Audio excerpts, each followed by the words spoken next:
Et salut à tous la team Arrogar9, j'espère que vous allez bien, moi comme d'habitude ça va super, je suis vraiment désolé, je suis un petit peu malade donc ne faites surtout pas attention à ma voix. Comme tout le monde le sait, les pièces de monnaie en euros sont frappées différemment selon les pays. Chaque nation possède ses propres pièces et même si ces différences ne changent normalement rien à la valeur de la pièce, pour certains collectionneurs c'est toute une autre histoire. En gros, pour vous résumer tout ça, il y a deux types de pièces rares, il y a celles qui n'ont été fabriquées qu'en très petite quantité et d'autres qui ont subi une erreur de fabrication et qui possèdent une anomalie. Le défaut peut être visible ou plus discret, mais vu que certaines de ces pièces se retrouvent en circulation, elles deviennent très recherchées par certains collectionneurs. Certaines deviennent extrêmement rares et peuvent se négocier à plusieurs centaines voire des milliers d'euros. Bon, je vais quand même vous donner quelques exemples. Pour les pièces frappées en petite quantité, en 2004, à l'occasion des 75 ans de la Cité du Vatican, on a fabriqué 85 000 exemplaires de cette pièce de 2 euros que vous voyez à l'écran. Et maintenant, sa valeur est estimée à peu près 100 euros selon les collectionneurs. On trouve aussi la pièce de Saint-Martin frappée en 2005 à peu près 130 000 fois et sa valeur est d'environ 120 euros. Ou encore pire que ça, la pièce d'un centime italienne. Faut l'avouer, les pièces d'un centime sont assez encombrantes et dans la majorité des cas, elles sont inutiles. Mais une édition spéciale de pièces de 1 centime sortie en Italie il y a 15 ans vaut le prix de, tenez-vous bien, 6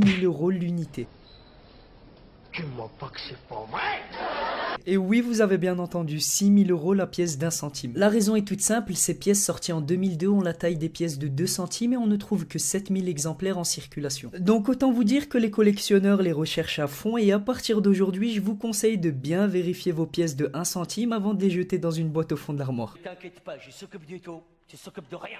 Et pour la deuxième catégorie de pièces rares, donc les pièces avec des anomalies, elles sont de plusieurs sortes et le prix dépendra de la grandeur de l'anomalie. Par exemple, si vous trouvez une pièce de 2 euros avec deux faces identiques, elle va vous permettre de gagner à peu près 800 euros. Donc 800 euros pour une pièce de 2 euros, c'est vraiment un truc de dingue. Ou encore, si vous trouvez une pièce qui est normalement une pièce de 1 euro mais qui est frappée sur une pièce de 50 centimes comme vous le voyez à l'écran, vous avez le jackpot et vous pouvez aussi en demander 800 euros. Enfin bref, pour revenir à nos pièces rares frappées peu de fois, une des pièces les plus rares du marché est une pièce qui a été frappée en 2007. La pièce Grace Kelly est une pièce de 2 euros faite par la principauté de Monaco en édition limitée à 20 000 copies sur laquelle on peut voir le visage de profil de Grace Patricia Kelly, la femme du prince héritier Régnier III. Cette pièce a été faite à l'honneur de celle qu'on appelle la princesse Grace Kelly de Monaco et c'est la pièce de 2 euros qui a été frappée au plus petit nombre d'exemplaires, ce qui fait d'elle un vrai trésor pour les collectionneurs. Elle est estimée à plus de 600 euros, donc 300 fois plus cher que sa vraie valeur. Donc encore une fois, faites attention la prochaine fois, si vous voyez le visage d'une femme de profil avec la mention Monaco, vous êtes en possession d'un objet de très grande valeur.